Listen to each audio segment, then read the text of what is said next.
There is a girl in Avatar: The Last Airbender who does not bend. She wears pink. She flips through the air with a gymnast's precision. She can disable a bender's abilities with a series of rapid strikes to pressure points along the body, a technique called chi blocking that no other character in the series uses. Her name is Ty Lee, and she first appears in Book 2, Chapter 3, Return to Omashu, which aired on April 7th, 2006. She has gray eyes. In a show where eye color is tied to elemental heritage, where waterbenders have blue eyes and firebenders have gold eyes and earthbenders have green eyes, Ty Lee, a citizen of the Fire Nation, has gray eyes. The same color as Aang's, this detail is never explained. It is never addressed. It sits on the surface of the show like a fingerprint on glass, visible if you know where to look, invisible if you do not. And it is the foundation of one of the most enduring fan theories in the history of the franchise. Ty Lee is descended from air nomads. That is a theory, one of dozens that have accumulated around Avatar: The Last Airbender in the 2 decades since it first aired on February 21st, 2005. Some of these theories are wild speculation, some are careful deductions from textual evidence, some have been confirmed by the show's creators, some have been contradicted, and some exist in the space between confirmation and denial, where the evidence is strong enough to be compelling, but not strong enough to be conclusive. This is a video about all of them. Every theory, explained, examined, weighed. Not ranked, not judged, just held up to the light and turned slowly so you can see every side. Before we go further, subscribing helps keep long-form content like this coming. It is free and it takes about 3 seconds. Now, let us begin. The theory that Ty Lee is descended from air nomads is built on more than just her eye color, though her eye color is where most people start. In the Avatar world, the Fire Nation's systematic extermination of the air nomads was thorough, but the air nomads were by definition nomadic. They traveled between the 4 air temples, they visited other nations, some of them had relationships with people outside their own culture. And the genocide, devastating as it was, could not have accounted for every air nomad who happened to be away from the temples on the day of the attack. The theory proposes that some air nomads survived by hiding among other populations. They suppressed their bending. They changed their names, they married into Fire Nation or Earth Kingdom families, and raised children who never knew their heritage. Over 100 years, the airbending gene, dormant but persistent, passed through generations without expression. And Ty Lee is one of the descendants. The evidence is circumstantial but substantial. Her gray eyes, her extraordinary agility which mirrors the acrobatic movement style of airbenders more than any other bending discipline. Her chi blocking, which targets the same pressure points and energy pathways that airbending philosophy describes.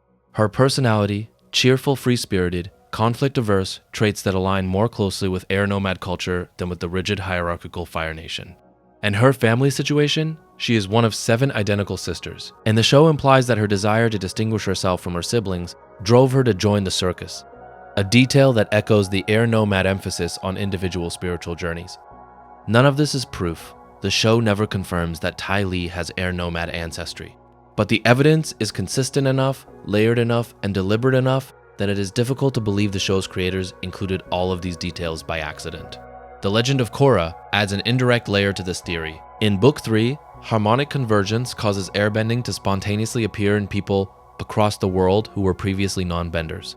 The show implies that these new airbenders have latent air nomad heritage, that the airbending gene was dormant in their bloodlines and was reactivated by the spiritual event. If this is true, then the survival of air nomad descendants in hiding is not just plausible, it is canon. And Ty Lee, with her gray eyes and her acrobatic grace and her intuitive understanding of chi pathways, fits the profile perfectly.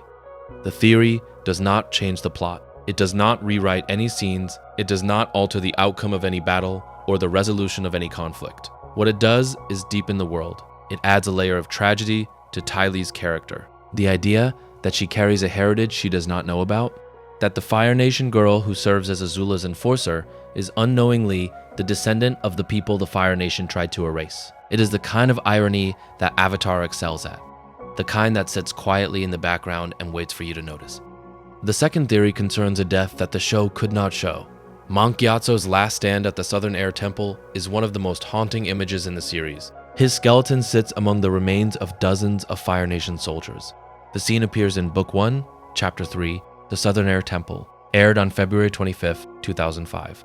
And the mystery of how an elderly pacifist monk defeated dozens of comet-enhanced firebenders has generated one of the most widely accepted theories in the fandom. Gyatso suffocated them. The theory is built on observation and logic. The firebenders who attacked the temple were supercharged by Sozin's comet. Their flames would have been devastating. And yet, in the room where Gyatso made his last stand, there are no visible burn marks. The walls are not scorched, the floor is not charred. The destruction is physical, structural, but not thermal. Something happened in that room that was not fire. Airbending, at its most fundamental, is the manipulation of air.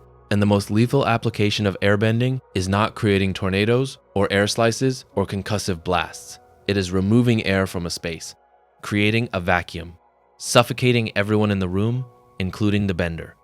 The theory proposes that Gyatso, in his final moments, created a vacuum around himself and the Fire Nation soldiers.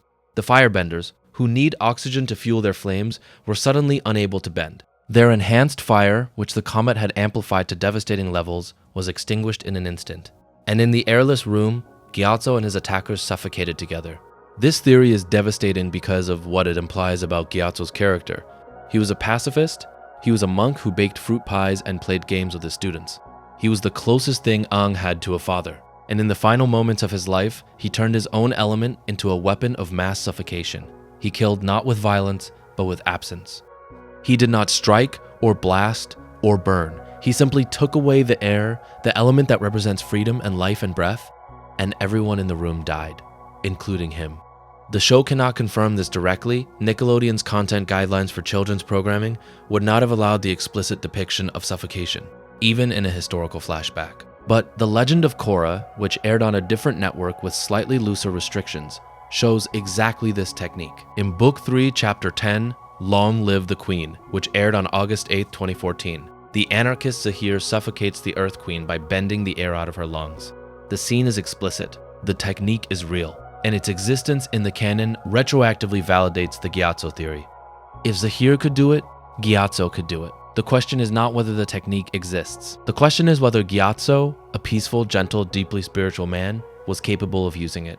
And the answer, written in the bones of the soldiers who surround his skeleton, is yes. He was capable, in the end, when everything he loved was being destroyed, when the monks he had lived with and the children he had taught were being murdered around him. Gyatso was capable of anything. The third theory is about fire. Azula's firebending is blue. Every other firebender in the series produces orange or red flames. Azula produces blue. The show never explains why. It presents her blue fire as a visual signature, a mark of her prodigious talent, and moves on. But the theory that has grown around Azula's blue flames is one of the most psychologically rich in the fandom. Blue fire burns hotter than orange fire. This is true in the real world, and the show acknowledges it implicitly by making Azula's fire more powerful than her peers. But the theory goes deeper than temperature. It proposes that the color of a firebender's flames is connected to their emotional state, and that Azula's blue fire is not a sign of superiority, but of damage. Fire in the Avatar world is driven by emotion. This is established throughout the series. Firebenders draw their power from internal drive, from passion, from the energy of the sun and the breath. Zuko's fire weakens when he loses his anger and strengthens when he reconnects with a healthier source of energy. Iroh's fire is warm and controlled because Iroh himself is warm and controlled. Ozai's fire is overwhelming because Ozai's rage is overwhelming. Azula's fire is blue because Azula's emotions are not like anyone else's. She does not feel rage the way Zuko does, hot and uncontrolled. She does not feel passion the way Ozai does, vast and consuming. Azula feels something colder, something more precise, something that has been compressed and refined and stripped of warmth until it reaches a temperature so high that it passes through red and orange and arrives at blue. The theory suggests that Azula's blue fire is the visual expression of her perfectionism, of her control, of the way she has been taught to suppress every emotion except the one that is useful. Fear made her blue.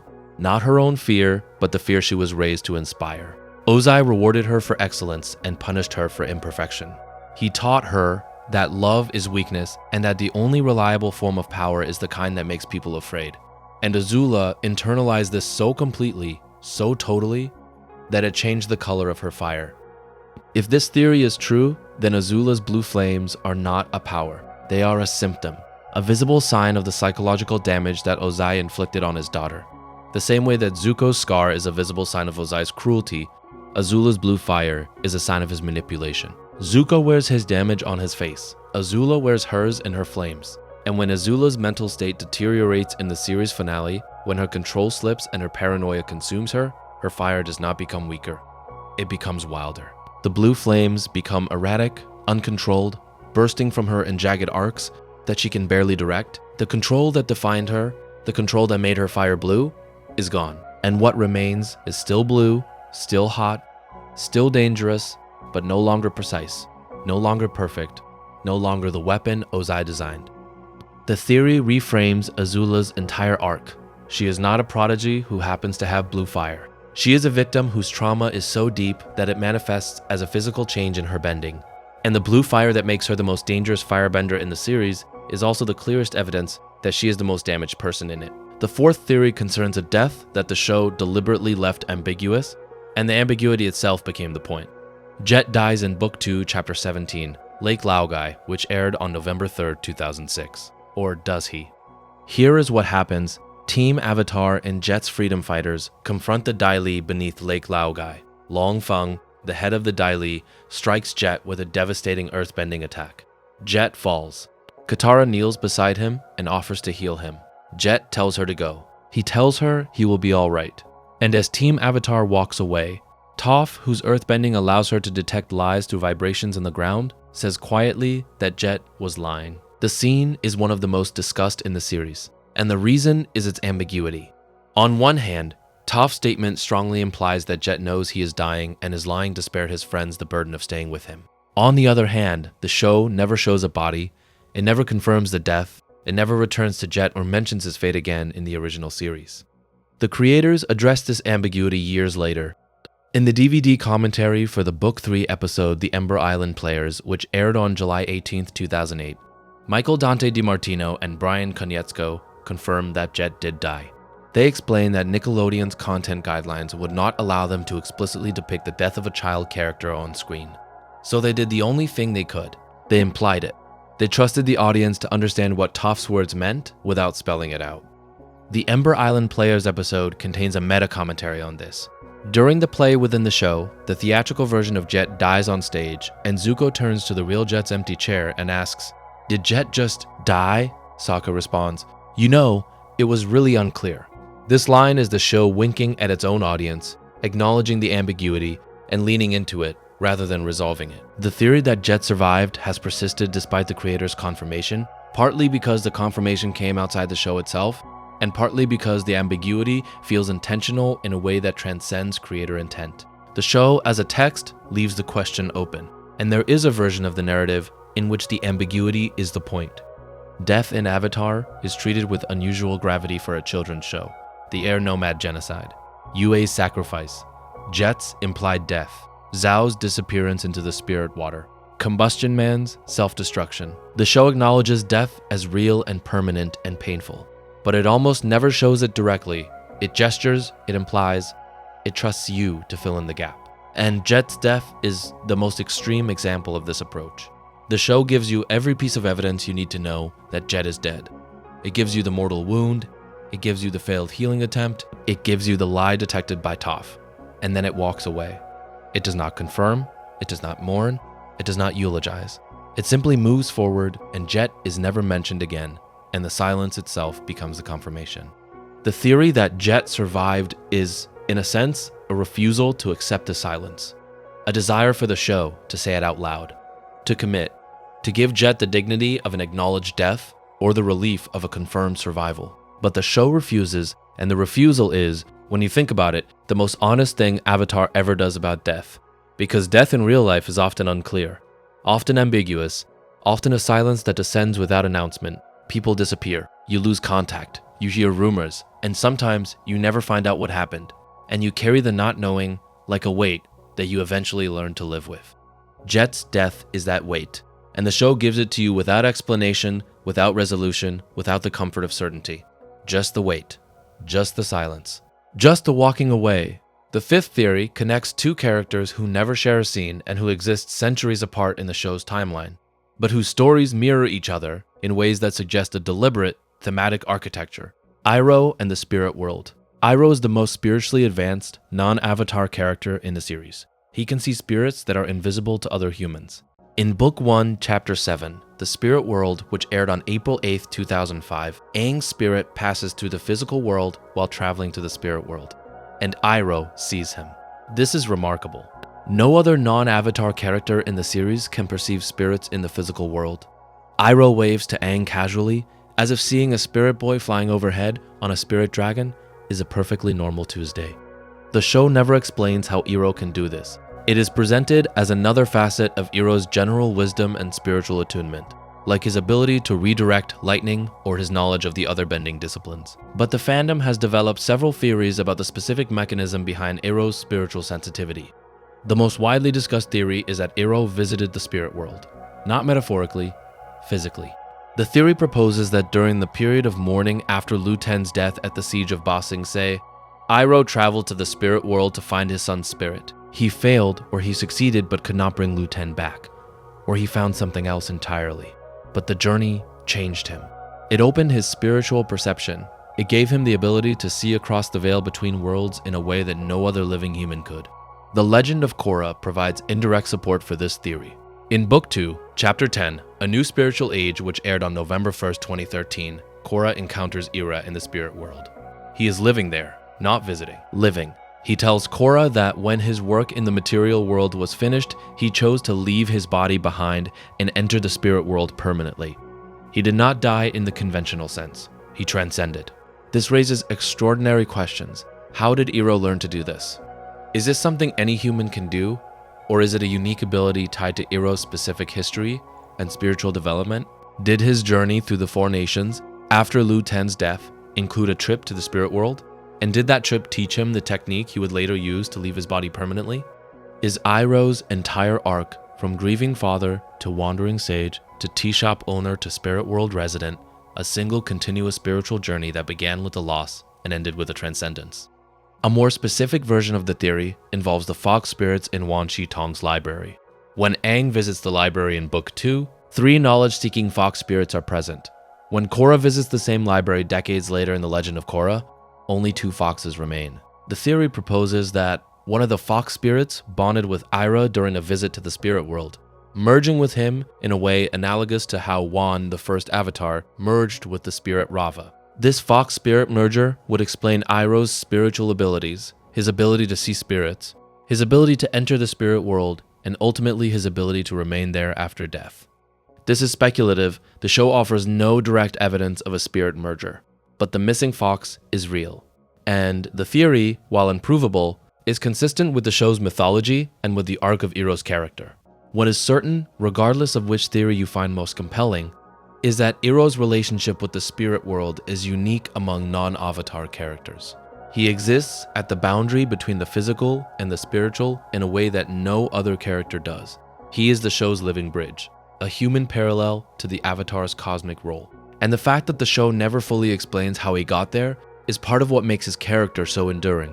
The mystery of Iroh is the mystery of wisdom itself.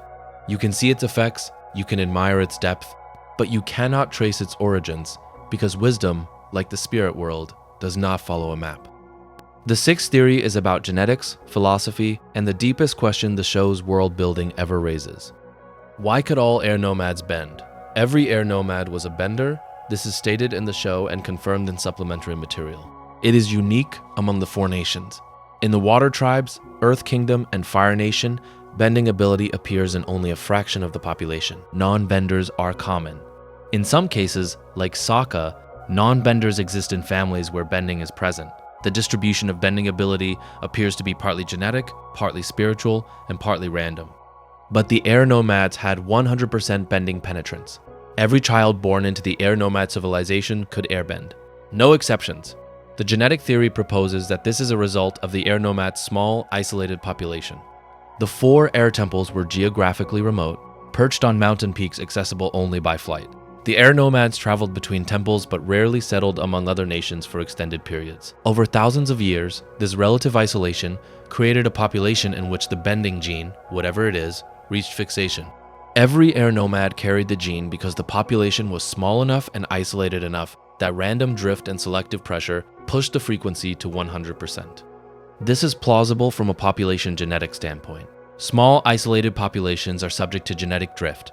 the random fluctuation of gene frequencies that can cause a trait to become universal, regardless of its selective advantage. If bending provided even a small survival advantage to air nomads, living as they did on exposed mountain peaks, where the ability to manipulate air currents would be essential for daily life, then drift and selection together could push the frequency to fixation over a few thousand years. But there is another theory. The spiritual theory. This theory proposes that the air nomads' universal bending was not genetic but spiritual.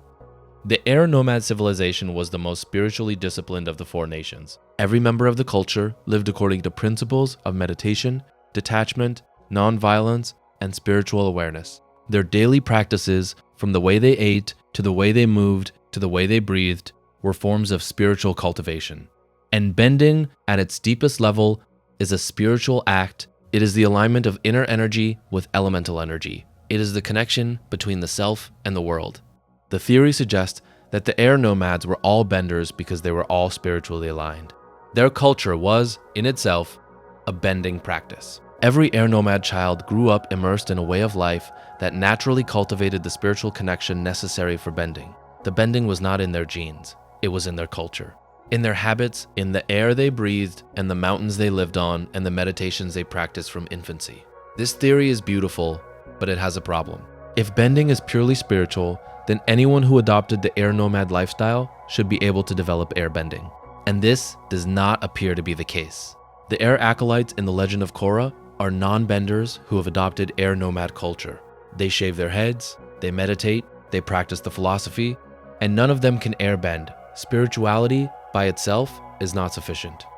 The truth, as the show presents it, is probably somewhere between the two theories. Bending requires both a genetic predisposition and a spiritual connection.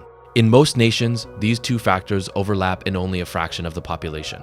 But in the air nomad civilization, where the gene pool was small and the spiritual cultivation was universal, the overlap was complete. Every air nomad carried the gene, and every air nomad practiced the spirituality.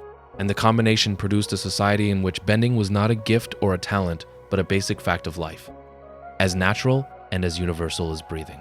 And when the Fire Nation destroyed the air nomads, they did not just kill people, they destroyed the conditions under which universal bending was possible. They scattered the gene pool, they disrupted the spiritual lineage, they broke the combination, and for 100 years, airbending existed in only one person, a boy frozen in ice, the last remnant of a civilization that had achieved something no other nation ever did. The harmonic convergence in The Legend of Korra partially restored what was lost. New airbenders emerged, seemingly at random, across the world. The theory suggests that these new airbenders were all descendants of air nomad survivors, people who carried the dormant gene without knowing it, and that harmonic convergence provided the spiritual catalyst that reactivated the bending in their bloodlines. If this is true, then the air nomad genocide was not as thorough as the Fire Nation believed. The gene survived. The heritage survived, hidden in the bloodlines of people who did not know what they were carrying. And 170 years after the genocide, the air nomads began to return, not from the temples, not from the spirit world, from the blood, from the gene, from the invisible thread of ancestry that genocide could bend but not break. This is one of the most hopeful theories in the Avatar fandom. The idea that destruction is never complete, that something always survives, that the thread of a people's identity can pass through fire and ice and time and emerge on the other side, frayed but unbroken, ready to be woven into something new. The seventh theory takes the show out of its world and into ours. There is a persistent theory, one that has circulated since the show's early seasons, that the Avatar world is a post-apocalyptic version of Earth. That the four nations are what remains after a catastrophic event destroyed modern civilization. That the spirit world is a mutation of Earth's ecosystem. That bending is a biological adaptation that emerged in the survivors. That the hybrid animals, the turtle ducks and platypus bears, and saber-toothed moose lions are the products of radiation-induced genetic mutation. That the Avatar cycle is a failsafe, a spiritual mechanism designed by whatever force governs the world to prevent the survivors from repeating the mistakes that destroyed the old one. This theory has no direct support in the show, the creators have never endorsed it, the world building contains no reference to a previous technological civilization, there are no ruins of skyscrapers, or highways, or power plants. There is no memory, cultural, or historical of a world before bending, but the theory persists because of what it explains. The hybrid animals, which are otherwise inexplicable. The spirits, which behave like corrupted ecological systems. The bending itself, which defies physics in ways that suggest a fundamental alteration of natural law. The coexistence of ancient and modern technology. The Fire Nation's industrial revolution alongside the Water Tribe's pre-industrial society, which mirrors the uneven development of a post-collapse world. And the Avatar cycle, which functions like an ecological regulator, a mechanism designed to maintain balance in a system that would otherwise tear itself apart. The theory is almost certainly wrong. The show's mythology, especially as expanded in The Legend of Korra, provides a cosmological framework that is self-contained and does not require a connection to our world. The spirits existed before humans. The lion turtles existed before the spirits.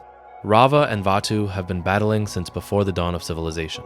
The Avatar world is its own world, with its own history, its own rules, but the theory is interesting not because it is correct, but because of what it reveals about the show's resonance. The Avatar world feels real.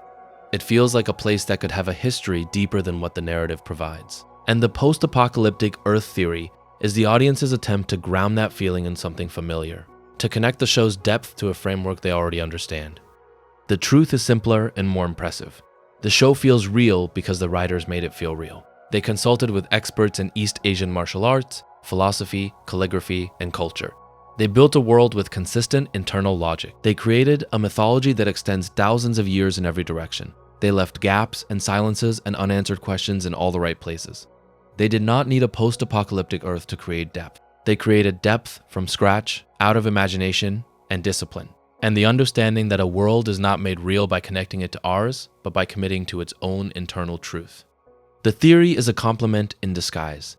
It says that the Avatar world is so convincing, so detailed, so deep, that the audience looked for a connection to reality to explain it. The show does not need the connection, but the fact that the audience went looking for one is the highest praise a fictional world can receive. The Ape theory examines the show's most famous sibling rivalry through the lens of psychology. Zuko and Azula are nature versus nurture. This is not a hidden theory, it is barely even a theory. It is more of a reading, a lens through which the show becomes even more powerful than it already is. But it is worth exploring in depth because the details are richer than most people realize. Zuko and Azula are siblings. They share the same parents, they grew up in the same palace, under the same political system in the same nation. And they turned out radically differently. Zuko becomes a hero. Azula becomes a villain. Zuko chooses honor. Azula chooses power. Zuko finds redemption. Azula finds madness. The nature theory says that Zuko and Azula were always going to turn out this way. That something in their fundamental characters, something genetic or temperamental or spiritual, predisposed Zuko toward empathy and Azula toward cruelty. Zuko takes after his mother. Azula takes after his father. The division is innate. It was written before either of them was born. The show offers evidence for this reading. Ursa explicitly tells Zuko that Azula was born lucky, while Zuko was lucky to be born. Azula demonstrates manipulative behavior from a very young age. In flashback scenes set during their childhood, Azula torments Zuko, lies to their mother, and displays a fascination with cruelty that precedes any parental encouragement. It is as if the capacity for darkness was there from the beginning, waiting to be activated. But the nurture theory tells a different story. And the nurture theory is, when you look closely, far better supported by the text. Ozai is the variable. Ozai favored Azula and rejected Zuko. He praised Azula's talent and punished Zuko's perceived weakness. He took Azula under his wing and taught her that power is the only thing that matters. He burned Zuko's face and banished him. Both children were shaped by their father's treatment of them. Zuko was shaped by rejection. He was cast out, forced to survive on his own, exposed to the wider world, given the opportunity to see the Fire Nation from the outside, to question its values, to encounter people who lived differently and who treated him with kindness. His banishment was the worst thing that ever happened to him. It was also the thing that saved him. Azula was shaped by acceptance. She was kept close, rewarded, cultivated. But the acceptance was conditional. It was contingent on performance. Ozai did not love Azula. He invested in her, he saw her talent, and he sharpened it, and he used it. And Azula, who was a child who wanted her father's approval, who wanted to be loved, who saw what happened to Zuko when he failed to meet their father's standards, learned the lesson that Ozai was teaching. Be perfect, be powerful, be feared. Because the alternative is banishment. The alternative is a scar across your face and a ship to nowhere. The theory is that Azula's cruelty is not nature. It is survival. It is the rational response of a child who learned through observation and experience, that the only way to be safe in her family was to be the strongest, the smartest, the most ruthless. She did not choose cruelty because she was born cruel. She chose cruelty because cruelty was rewarded. She chose power because power was the only currency her father recognized.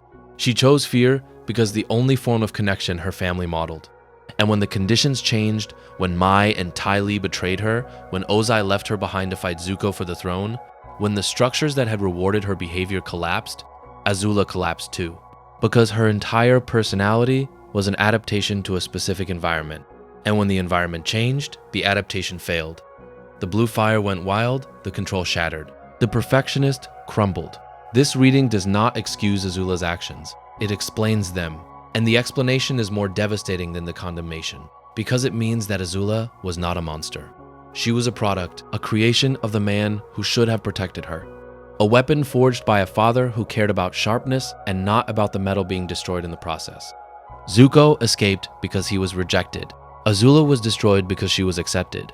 And the cruelest irony of the entire show is that Ozai's love, if you can call it that, was more destructive than his hatred. The son he burned found redemption. The daughter he praised found madness. And neither of them had any say in which path they would walk. The ninth theory reaches beyond the show itself and into the real world that inspired it. The 100-Year War is a deliberate parallel to the Second World War. And not just in broad strokes, in specific, detailed, historically grounded ways that reveal the depth of the show's research and the seriousness of its engagement with real history. The Fire Nation is the Axis power. It is a relatively small nation with an advanced military and an aggressive ideology of expansion. Its leader believes in the inherent superiority of his people and uses that belief to justify the conquest and subjugation of other nations. Its schools teach propaganda. Its citizens are isolated from the reality of the war's impact on other peoples. Its military technology is more advanced than its enemies, and its war is driven not by defensive necessity, but by ideological ambition. The Air Nomad genocide is the Holocaust, a systematic, deliberate campaign to exterminate an entire people. The use of safe houses to lure survivors out of hiding mirrors the Nazis' use of informants and collaborators. The spiritual justification for the genocide, removing the Avatar from the cycle, mirrors the ideological justification for the final solution. And the show's refusal to sanitize the genocide, its willingness to show Aang confronting the bones of his people, mirrors the post-war commitment to remembrance and testimony. The Earth Kingdom is China, a vast, ancient civilization with a massive population and a rich cultural heritage, brought low by internal corruption and external aggression. Ba Sing Se, the walled capital, evokes the Forbidden City. The Dai Li, the secret police, evoke the totalitarian control mechanisms of various regimes. The fall of Ba Sing Se to Azula's infiltration evokes the fall of Nanking, and other cities to rapid military advances. The water tribes are the indigenous peoples caught between empires. The southern water tribe, small and decimated, evokes the experiences of small indigenous nations subjected to colonial violence. The northern water tribe, more organized and resistant, evokes the larger indigenous civilizations that resisted colonization more effectively but at enormous cost. These parallels are not exact. They are not intended to be. The show is not a historical allegory. It is a fantasy inspired by history, and the inspiration is broad enough to encompass multiple historical parallels simultaneously. The Fire Nation is Imperial Japan and Nazi Germany and the British Empire and every expansionist power that has ever used technology and ideology to justify conquest. The Air Nomad genocide is the Holocaust and the Armenian genocide and the Rwandan genocide, and every systematic attempt to erase a people from existence. The show does not name these parallels. It does not need to. The parallels are there for the viewer who recognizes them, and they deepen the show's moral weight without constraining its storytelling. You can watch Avatar as a pure fantasy adventure and be completely satisfied. You can also watch it as a meditation on the recurring patterns of human violence and be devastated. The theory that the show deliberately models the 100-Year War on real historical events is supported by the creators' own statements about their research process. DiMartino and Konietzko have spoken about consulting with cultural experts, historians, and martial artists throughout the production. The show's world is built on real foundations. The bending styles are based on real martial arts. The architecture is based on real buildings. The philosophy is based on real philosophical traditions. And the war is based on real wars. This grounding in reality is what gives Avatar its weight. It is why the show does not feel like a cartoon. It is why the air nomad genocide feels like a real atrocity. It is why Zuko's redemption feels like a real transformation. It is why the finale feels like a real resolution, because underneath the animation and the fantasy and the bending is a foundation of real human experience, real pain, real courage, real history. The 10th theory returns to the show's mythology and asks a question that the show never asks, but that fans have been asking since the finale. Could energy bending restore the air nomads? Aang learns energy bending from the lion turtle in the finale. He uses it to remove Ozai's fire bending. The Legend of Korra shows that energy bending can also grant bending, as Aang's spirit restores Korra's bending after Amon removes it. This means energy bending works in both directions. It can take bending away, it can give bending back, it can in theory give bending to someone who never had it. The theory proposes that Aang could have used energy bending to grant air bending to non-benders. He could have selected candidates, people with the right temperament, with the right genetic background, or simply the right desire, and he could have given them the ability to airbend. He could have rebuilt the Air Nation not through reproduction alone, which would have taken centuries, but through energy bending, which could have created new airbenders immediately. This theory is provocative because it suggests that Aang had the power to undo the genocide and chose not to use it. Or perhaps he did not know he could. Or perhaps energy bending does not work that way. Perhaps it can only restore what was there, not create what never existed. Or perhaps Aang considered it and decided that manufacturing airbenders through spiritual intervention was a violation of the natural order, that airbending should return naturally through the gradual recovery of the air nomad bloodlines. Rather than through the Avatar's personal intervention, the Legend of Korra resolves this question, partially through harmonic convergence. The spiritual event creates new airbenders without any intervention from the Avatar. The Air Nation begins to rebuild organically, and Aang's son Tenzin, who has spent his life carrying the weight of being the last airbending master, is finally relieved of the burden. But the theory persists because it illuminates a deeper question about the nature of power and responsibility. If you have the ability to undo a catastrophe, are you obligated to use it? If Aang could have created airbenders through energy bending, was he morally required to do so? Or would that act of creation have been a different kind of violation, a unilateral decision by one person to alter the course of history, no matter how benevolent the intent? The show's answer, delivered through the narrative rather than through dialogue, is that restoration is not the same as reversal. You cannot undo a genocide. You cannot bring back the dead. You cannot recreate a civilization by giving strangers the ability to bend air. A civilization is not just bending. It is culture. It is philosophy, it is language and art and tradition and the accumulated wisdom of thousands of years. The air nomads were not air nomads because they could bend air. They were air nomads because of how they lived. And that way of life, once destroyed, cannot be rebuilt by granting individuals a single ability. This is a hard truth, and it is the kind of truth that Avatar is willing to deliver. The show does not offer easy answers. It does not promise that every wound can be healed or every loss can be recovered. It promises something smaller and more honest, that survival is possible, that the thread of a people's identity can pass through destruction and emerge on the other side, changed and diminished but not extinguished. The Air Nation in Korra is not the air nomad civilization from before the genocide. It is something new, something built from remnants and new converts, and the stubborn, fragile hope that what was lost can be not restored but echoed, not brought back but honored. And this distinction between restoration and remembrance is the show's final answer to the theory of energy bending as a tool for rebuilding. You cannot restore what was lost, but you can remember it. You can teach it. You can carry it forward. You can build something new that honors something old. And that, the show argues, is enough. That is how civilizations survive genocide. Not through miracles, but through memory. These 10 theories are the ones that most people know, the ones that appear on lists and in video essays and in late-night forum threads. But there are others. Smaller ones, stranger ones.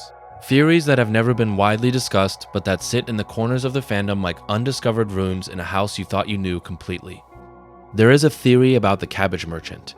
The cabbage merchant appears in multiple episodes across all 3 seasons. He is a running gag, a minor character whose cart of cabbages is destroyed in increasingly absurd ways by Team Avatar's passage through various cities.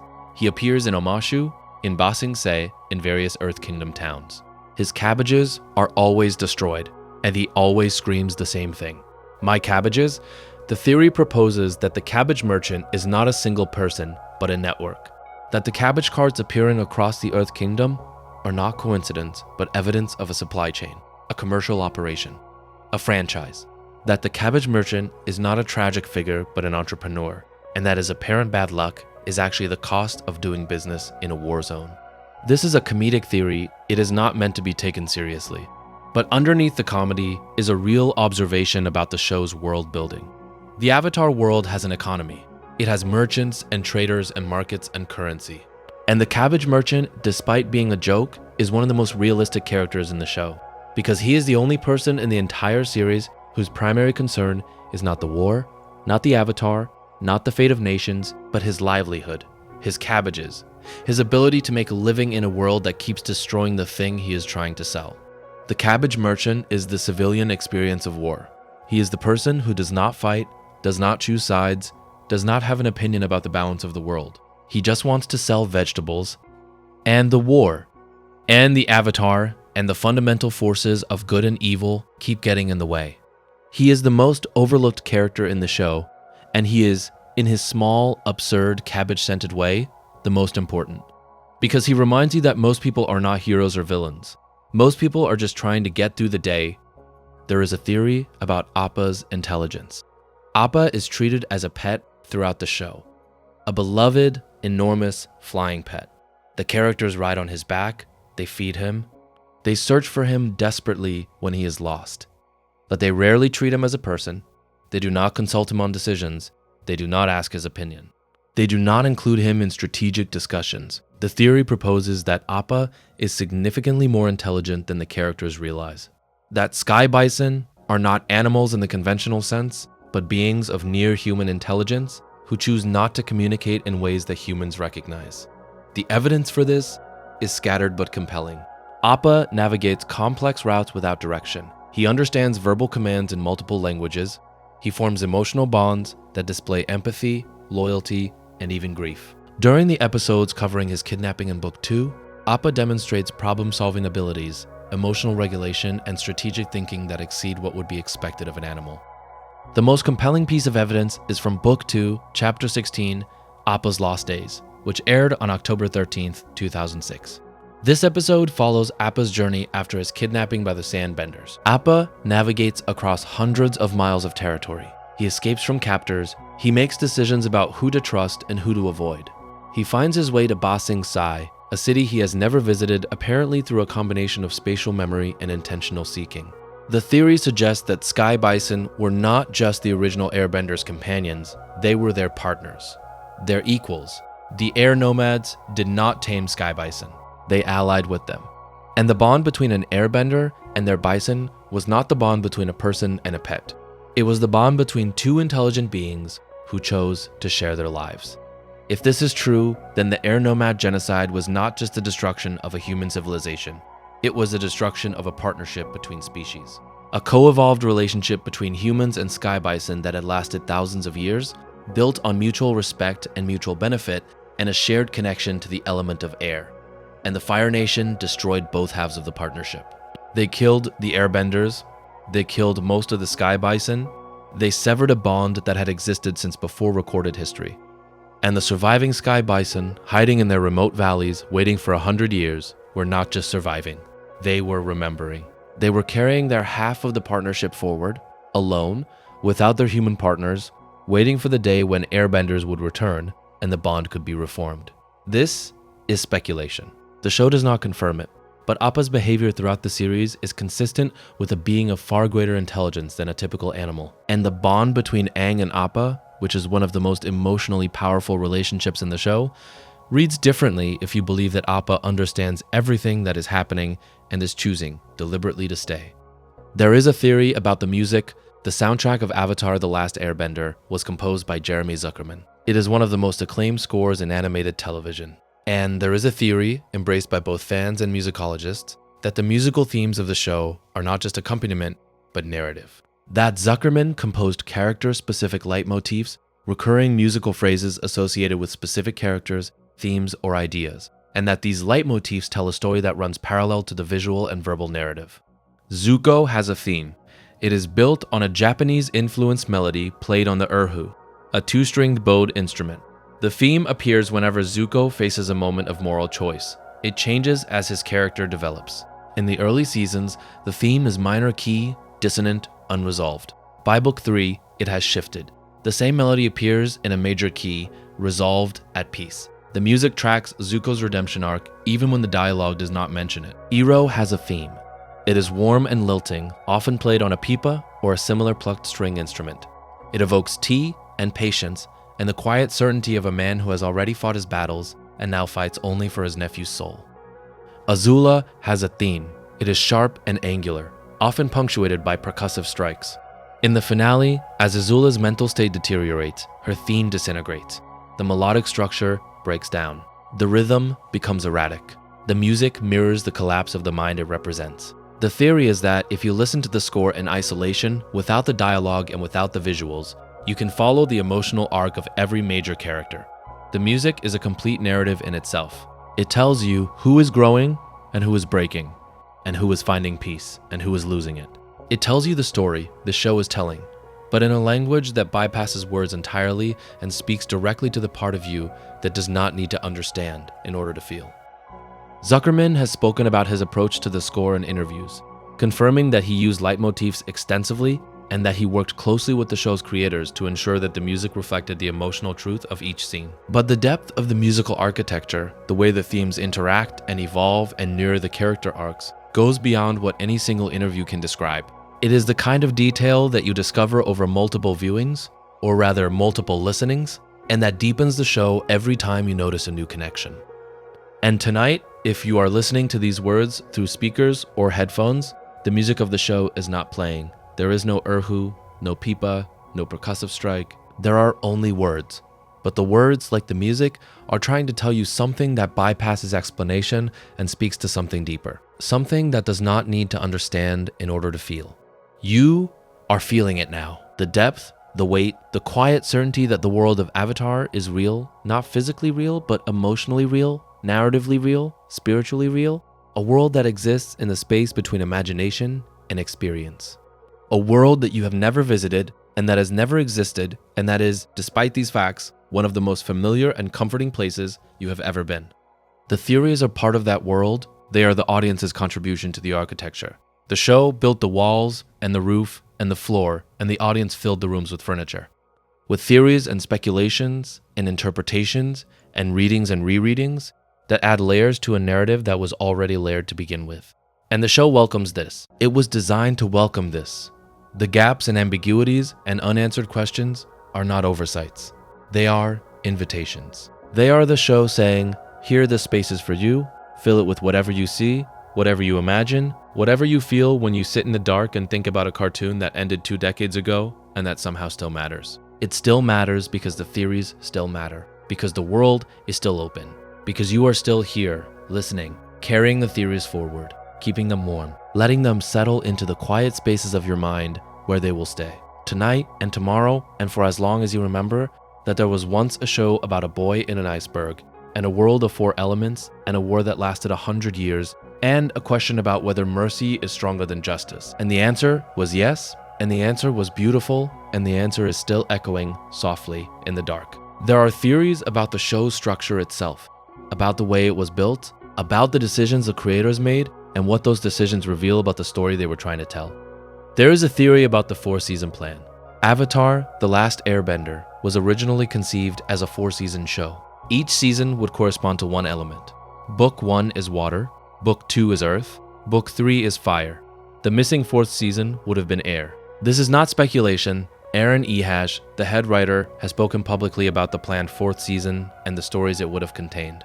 The air season would have resolved Ursa's story. It would have explored Azula's fate in depth. It would have addressed the question of whether the air nomad civilization could be rebuilt. It would have given the show a final arc that centered the element of air, Aang's native element, the element that had been the show's origin and its deepest loss. Nickelodeon declined to order a 4th season. The creators compressed the remaining story into the end of Book 3 and wrapped the series in 61 episodes instead of the 80 or so that the 4-season plan would have required. The theory proposes that the compression is visible in the show's structure. That Book 3 is faster, denser, more plot-driven than the preceding seasons because it is carrying the weight of stories that were designed for a slower pace. That certain character arcs, particularly Azula's descent, feel abrupt not because the writers were careless, but because they were working within a shortened timeline. That the energy-bending resolution, which has been criticized by some fans as a deus ex machina, would have felt more organic in a 4-season structure where the lion turtle and the concept of energy bending could have been introduced earlier and developed more gradually. This theory does not diminish the show. If anything, it heightens appreciation for what the creators accomplished within their constraints. The fact that Avatar tells a complete, emotionally satisfying story in 3 seasons while originally planning for 4 is a testament to the skill and discipline of the writing team. The compression forced difficult choices. Some stories were cut, some arcs were shortened, some mysteries, like Ursa's fate, were left unresolved. But the core of the narrative, Aang's journey from a reluctant child to the person who ends a 100-year war through mercy rather than violence, survived the compression intact. And the missing 4th season exists as its own kind of theory. A theory about what could have been. A parallel universe in which Avatar ran for 80 episodes and every mystery was solved, and every arc was completed, and every character got the ending they deserved. That version of the show does not exist. But the ghost of it haunts the version that does. And every gap in the narrative, every unanswered question, every abrupt transition, is a window into the show that almost was. There is a deeper theory that grows from the structural one. A theory about why the show chose the number 3 instead of 4. About what the absence of Book 4 means, not as a production decision, but as a narrative statement. The 4 elements in Avatar correspond to 4 seasons. Water is winter, earth is spring, fire is summer, air is autumn. The Avatar cycle moves through all 4. The show, as aired, covers 3 of them. Water, earth, fire. It stops before air. The theory proposes that this is not a coincidence, that the absence of Book Air is the show's final, largest, most devastating mystery. The element of air is the element of freedom, of spirit, of breath. It is the element that was taken from the world by the genocide, and the show, by ending before reaching its air season, mirrors that loss. The show itself is missing the thing that was taken. The structure reflects the absence. The form embodies the loss. This is a literary reading, not a production theory. The creators did not choose to cancel their own 4th season for thematic reasons. But the result, whether intended or not, is a show whose structure contains the same wound that its narrative describes. A world missing its air. A story missing its conclusion. A cycle that stops 1/4 short of completion. And this structural absence makes the show more powerful, not less. Because the absence means that you, the audience, have to provide what is missing. You have to imagine Book Air. You have to complete the cycle in your own mind. You have to carry the story past the point where the show stops telling it. And in doing so, you become part of the narrative. You become the 4th season. Your engagement with the theories and the mysteries and the unanswered questions is the Book of Air that the show could not write. This is the most beautiful theory in the fandom, and it is entirely unprovable. And that is his theory about the Avatar state that deserves examination. The Avatar state is presented as a power boost, a mode that the Avatar enters in moments of extreme stress or danger, granting access to the combined knowledge and abilities of every previous Avatar. It is the Avatar's ultimate weapon, the thing that turns a 12-year-old boy into a force of nature capable of reshaping the landscape. But there is a theory that the Avatar state is not a power boost at all, that it is a surrender, that when Aang enters the Avatar state, he is not becoming more powerful, he is becoming less himself. The combined spirits of the previous avatars are not lending him their strength. They are taking over. Aang's individual consciousness is pushed aside, and the collective consciousness of the avatar spirit flows through his body like water through a channel. The evidence for this reading is in the show's visual language. When Aang enters the avatar state involuntarily, his eyes glow and his movements become mechanical, inhuman, devoid of personality. He does not fight like Aang. He does not think like Aang. He acts like a force of nature, indiscriminate and devastating. In Book 1, when the Avatar state activates at the North Pole, Aang merges with the ocean spirit and creates a towering water creature that destroys the Fire Nation fleet without distinguishing between combatants and civilians. The destruction is total. It is not mercy, it is not justice. It is power without personality. Guru Pathik explains this in Book 2, Chapter 19, The Guru, which aired on December 1st, 2006. He tells Aang that to master the Avatar state, Aang must let go of his earthly attachments. He must release his attachment to Katara, to Appa, to the air nomads, to everyone and everything he loves. Only then can the cosmic energy flow through him freely. The theory reframes this lesson. Letting go is not a spiritual achievement. It is a psychological death. To master the Avatar state, Aang must stop being Aang. He must become the Avatar and only the Avatar. A vessel, a function, a tool of cosmic balance. And the entire show, from beginning to end, is the story of Aang refusing to do this. Refusing to let go. Refusing to become less than himself. Refusing to accept that power requires the sacrifice of identity. The finale resolves this tension in a way that most theories do not account for. Aang enters the Avatar state during his fight with Ozai, and for a moment, the previous Avatars take over. Aang, speaking with the voices of 1,000 past lives, prepares to deliver a killing blow. And then Aang stops. He pulls himself out of the Avatar state. He reasserts his individual consciousness. He refuses to let the collective override his personal values. This is the most important moment in the series, and the theory illuminates why. Aang does not just refuse to kill Ozai. He refuses to surrender his identity to the Avatar spirit. He refuses the trade that every previous Avatar has accepted, power in exchange for self. He insists on being both the Avatar and Aang, both powerful and compassionate, both cosmic and personal, and he finds a way to win without giving up either side. Energy bending is that way. It is the power that transcends the Avatar state's binary, the choice between individual helplessness and collective overwhelming force. Energy bending is the Avatar's power expressed through Aang's values. It is cosmic energy directed by personal compassion. It is the synthesis that the entire series has been building toward. The theory that the Avatar state is a surrender rather than a power-up does not contradict the show. It deepens it. It makes the finale more meaningful.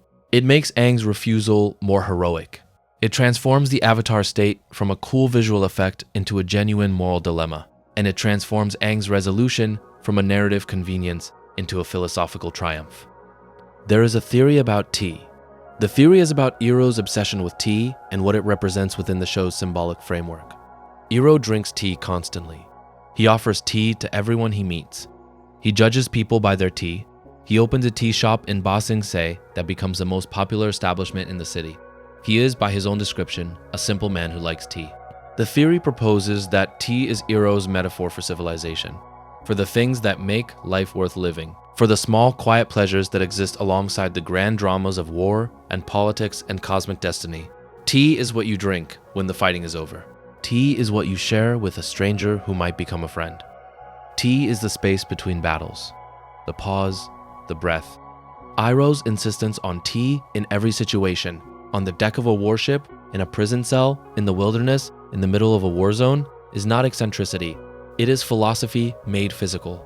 It is Iroh's way of asserting that even in the worst circumstances, there is room for beauty, for warmth. For the simple act of boiling water and letting leaves steep and sitting quietly with another person and drinking something warm, this connects to the larger theory about Iroh's role in the show. Iroh is not the comic relief. He is the show's moral center. He is the character who embodies what the world could be if the war ended and people stopped fighting and started living. And tea is his symbol of that possibility. Every cup of tea Iroh drinks is a small act of faith, a declaration that the world is worth caring about. That beauty exists, that pleasure is not trivial, that the small things matter as much as the large ones, and that anyone who dismisses the small things has missed the point of being alive. The tea theory transforms Iroh's most casual scenes into philosophical statements. When he brews tea for Zuko, he is not just being a kind uncle. He is teaching Zuko that life is more than the mission, more than the search for the Avatar, more than the desire for honor. Life is also tea. Life is also the simple pleasure of a warm cup in your hands on a cold night. And if you cannot appreciate that, if you cannot sit still long enough to let the leaves steep, then all the honor in the world will not make you happy. Zuko does not understand this for most of the series. He is too angry, too driven, too consumed by his mission to appreciate the cup in front of him. But by the end in Book 3, when Zuko has joined Team Avatar and is sitting around a campfire with people who care about him, Iroh is not there. Iroh is in prison, or in hiding, or liberating Ba Sing Se with the White Lotus. But the lesson is there. The tea is there, not literally, but the warmth. The pause, the willingness to sit still and appreciate the moment. Zuko learned it, he learned it from Iroh, and the tea was the vehicle. There are theories that go beyond the show and into the realm of philosophy. Theories about what Avatar is really about, beneath the bending, and the war, and the four nations, and the comic relief. The most compelling of these philosophical theories is that Avatar is a show about balance. Not just elemental balance or political balance, though it is about those things too, but existential balance. The balance between power and compassion, between justice and mercy, between the individual and the collective, between the self and the world, between holding on and letting go. Every character in the show is struggling with some form of imbalance. Aang has too much compassion and not enough willingness to use power. Zuko has too much ambition and not enough self-knowledge. Azula has too much control and not enough vulnerability. Ozai has too much power and no compassion at all. Katara has too much empathy and not enough boundaries. Sokka has too much insecurity and not enough self-trust. Toph has too much independence and not enough willingness to accept help. The show's arc is the arc of each character finding balance. Aang learns that compassion without power is helplessness, and power without compassion is cruelty. And the answer is both. Zuko learns that honor is not something you earn from your father, but something you build from your choices. Azula learns, though too late and too painfully, that control without connection is madness. Sokka learns that he does not need bending to be essential. Toph learns that vulnerability is not weakness. And the Avatar cycle itself is a theory of balance. The Avatar is not the most powerful person in the world. The Avatar is the most balanced person in the world, the person who can hold all four elements, all four philosophies, all four ways of being in the world, in a single consciousness without any one of them overwhelming the others. The Avatar is not a warrior. The Avatar is a harmony. This theory reframes the entire show. It transforms Avatar from an action-adventure about a boy who fights a war into a meditation on what it means to hold contradictions in balance, to be both powerful and gentle, both decisive and patient, both ancient and young, both one person and 1,000. And the theories themselves are a form of balance. They exist between what the show says and what it does not say, between the text and the subtext, between the explicit and the implied. They are the audience's way of participating in the show's central project, the search for balance, the attempt to hold everything together, the effort to see the whole picture, to understand the whole truth, to find the point where all the contradictions resolve and the world makes sense. The world does not make sense. Not fully, not completely, not in a way that can be captured in theories or essays or 2-hour sleep videos, but the effort to make sense of it, the willingness to try, the patience to sit with ambiguity and uncertainty and incomplete information and still keep looking, still keep thinking, still keep caring. That is the point. That is the theory. That is the answer to every question the show has ever asked. Balance is not a destination, it is a practice. And you are practicing it now. Lying in the dark, listening, holding the theories lightly, letting them settle, not demanding answers, not requiring closure, just being present with the questions. Patient and calm and balanced, like Iroh with his tea, like Aang with his staff, like the Avatar world with its 10,000 years of history and its infinite reserves of mystery. The questions will wait. The theories will keep. The world will be there in the morning, as deep and strange and beautiful as it was tonight. And you will carry these theories with you, not as burdens, but as gifts, not as puzzles, but as companions, not as problems to solve, but as rooms to revisit, each one furnished with its own particular wonder, each one lit by its own particular light. The girl with the gray eyes, the monk who suffocated his killers, the fire that burns blue because the mind that makes it is burning too, the boy who may or may not have died, the old man who walked into the spirit world and chose to stay, the gene that survived a genocide, the world that might have been ours, the siblings who were shaped by the same hands and broken in opposite directions, the war that echoed real wars, the power that could have restored what was lost but did not, because restoration is not the same as remembering, the season that was never made, the surrender disguised as power, the tea that means everything, the balance that holds the world together. These are the theories, these are the doors, and they are all open tonight. But we are not finished. Not yet. There are theories that live deeper, in the spaces where the show's narrative touches something universal, something that goes beyond Avatar and reaches into the way stories themselves work. There is a theory about Toph's blindness. Toph Bifong is blind. She has been blind since birth, and she is the greatest earthbender in the world. This is not a contradiction in the show's world. It is a causal relationship. Toph is the greatest earthbender because she is blind. The theory builds on what the show tells you explicitly.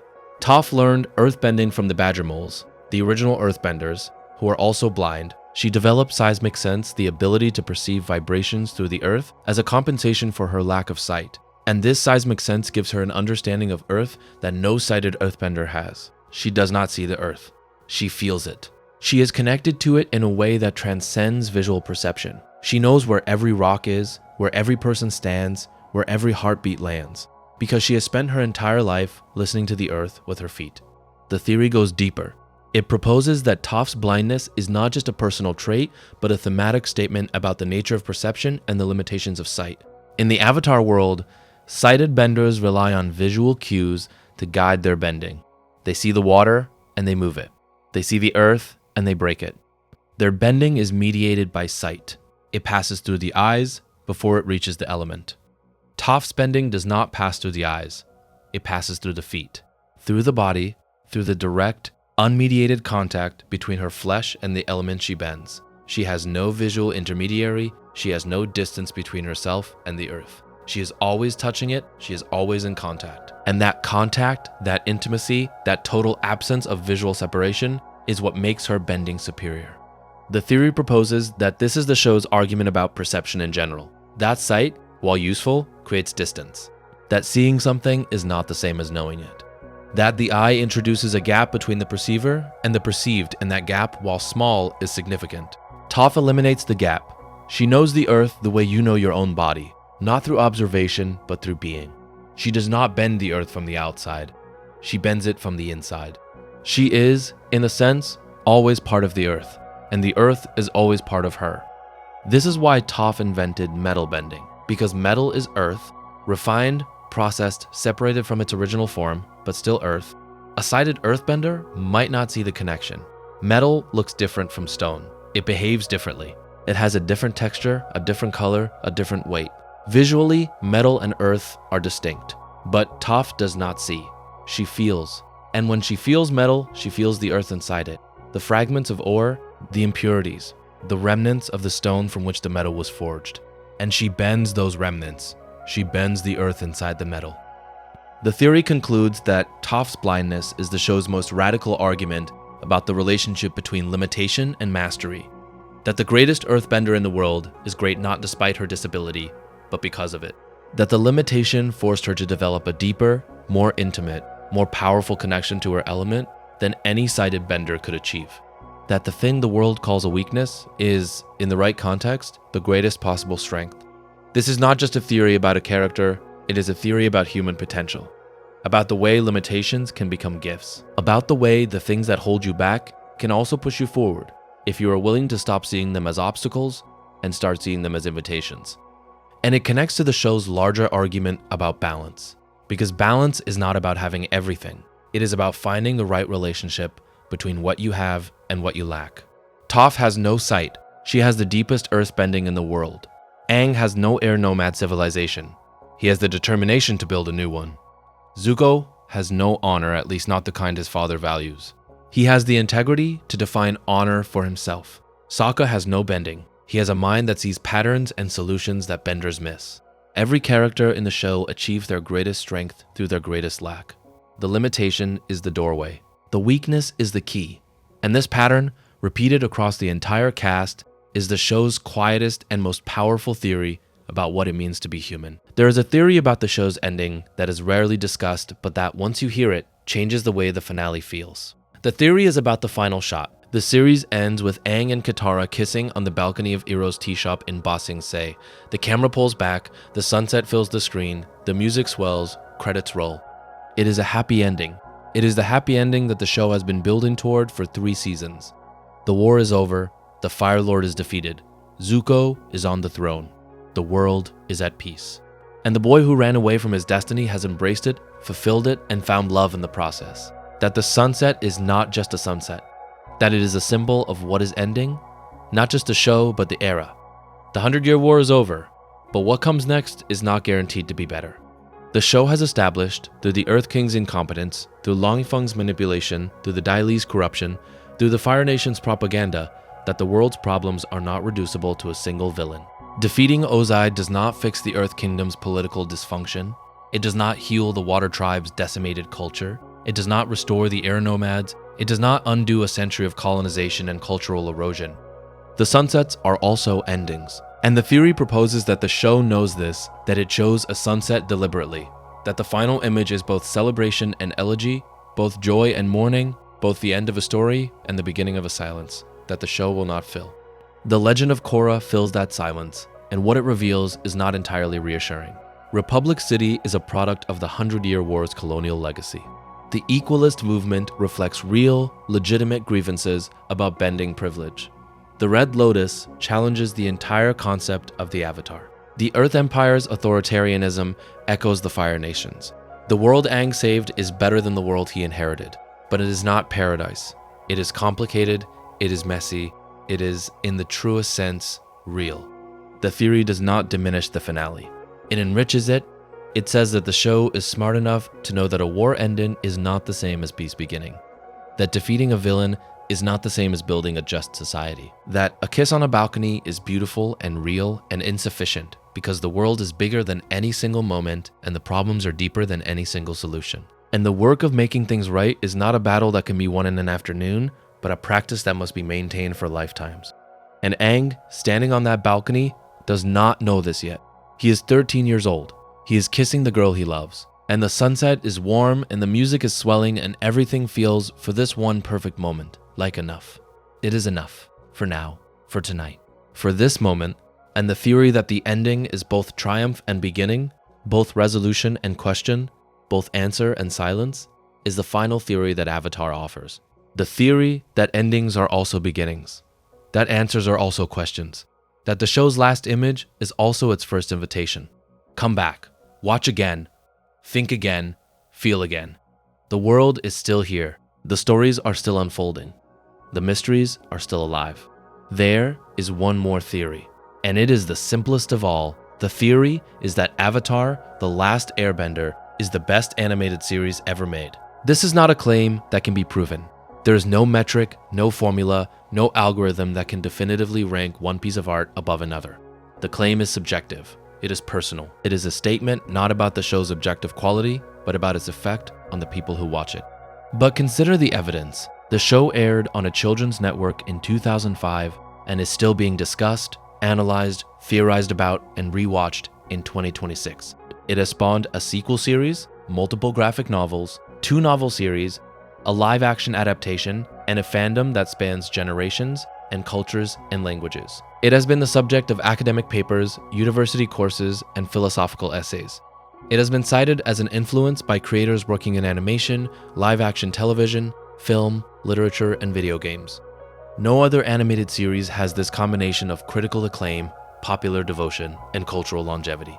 No other animated series has generated this volume of theories, this depth of analysis, and no other animated series has done what Avatar did with such apparent effortlessness. Telling a story about war and genocide and trauma and redemption to an audience of children, and having those children carry the story into adulthood and pass it on to the next generation.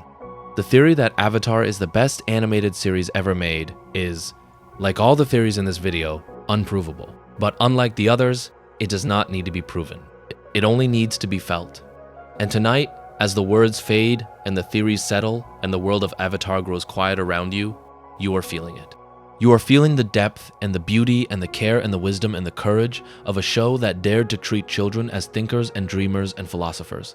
A show that refused to simplify the world for its audience. A show that left questions open and mysteries unsolved and doors unlocked because it trusted deeply and genuinely that its audience would walk through them. You have walked through them tonight. You have been walking through them for as long as you have known this show. And you will keep walking tomorrow and the day after and the year after and the decade after. Because the doors do not close. They never close. They are built to stay open. Built by people who understood that the best thing a story can do is not answer your questions but make you grateful that you had them. You had them now. And they are yours to keep. Let us linger with a few more theories before the night takes us. Because the depth of this show is not something you exhaust. It is something you discover layer by layer, and each layer reveals another beneath it. There is a theory about bloodbending and its implications for the Avatar world's understanding of the human body. Bloodbending is introduced in Book 3, Chapter 8, The Puppet Master, which aired on November 9th, 2007. An old waterbender named Hama, a prisoner of war who escaped from a Fire Nation facility, teaches Katara that waterbenders can manipulate the water inside a human body.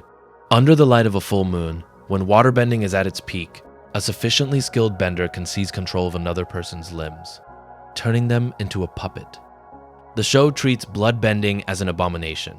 Katara is horrified when she learns it. She uses it once, against Hama, and then refuses to use it again until Book 3, Chapter 16, The Southern Raiders, when she uses it in a moment of rage against the man she believes killed her mother. The technique is presented as the darkest application of waterbending, a violation of bodily autonomy so profound that the show treats it as a form of assault. But the theory goes beyond the moral implications. It asks a question about the show's physics. If waterbenders can manipulate the water inside a human body, then they have, implicitly, an understanding of human anatomy that is extraordinary. They know where the water is, they know how the body moves, they know which muscles contract and which joints bend, and which tendons pull. Bloodbending is not a blunt force technique. It is precision control of a biological system that most people in the Avatar world probably do not understand at a scientific level.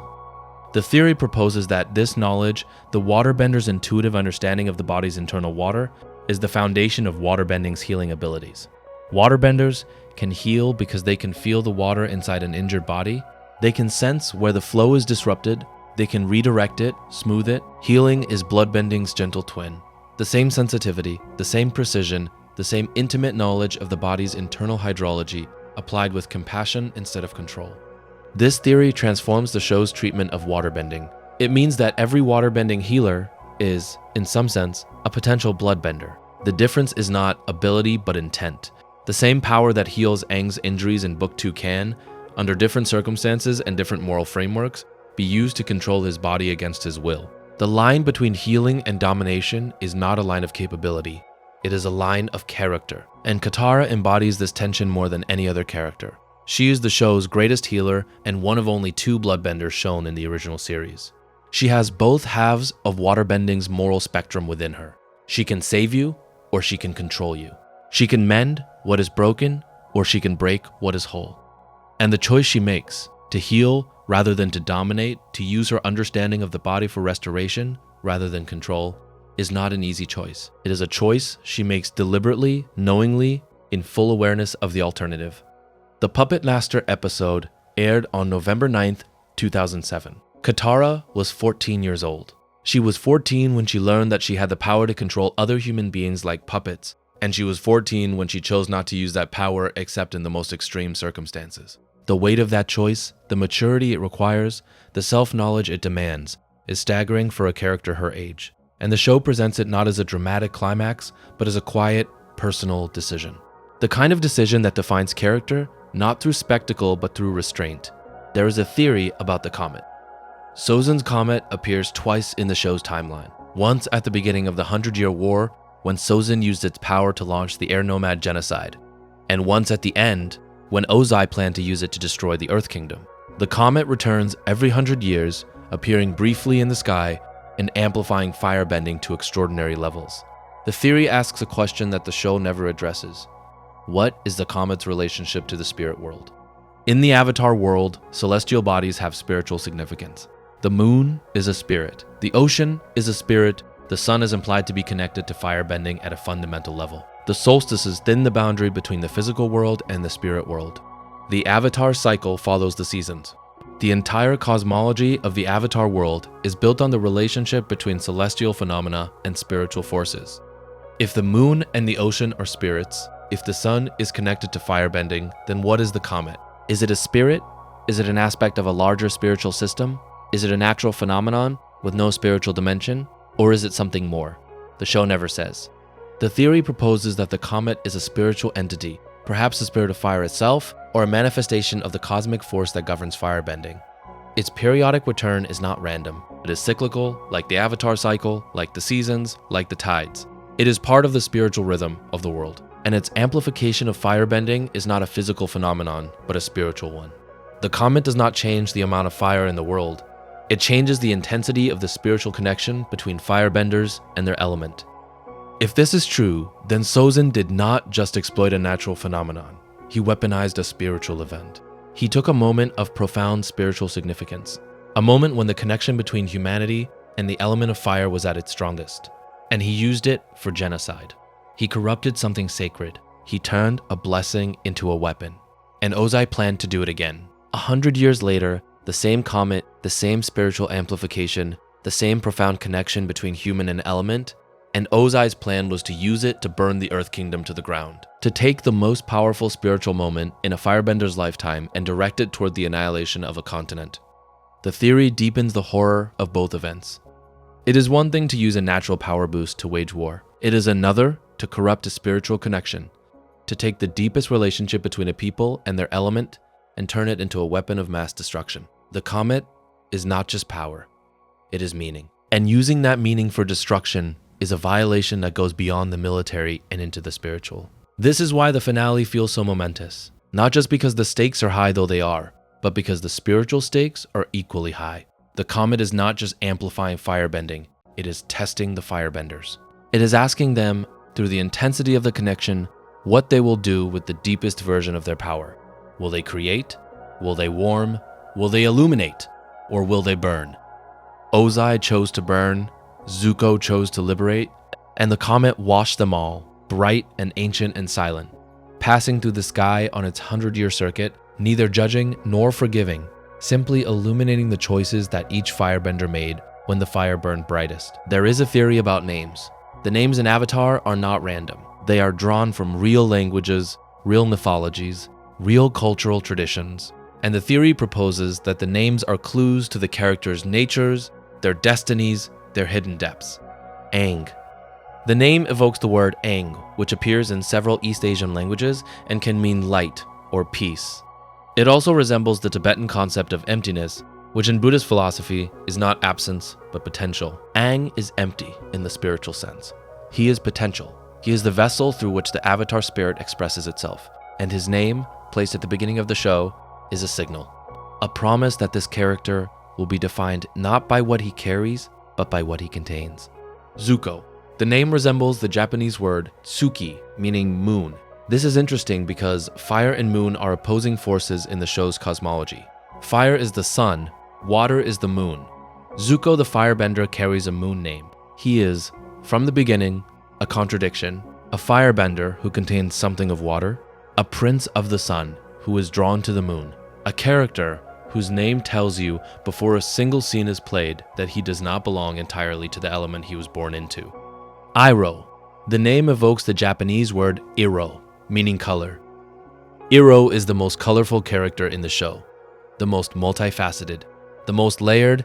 He contains all four elements within his philosophy. He learned from waterbenders, he understood airbender spirituality, he respected the earth, he mastered fire without being consumed by it. His name tells you that he is not one thing.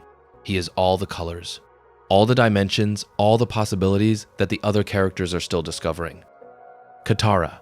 The name echoes catharsis, the Greek concept of emotional release through art or tragedy.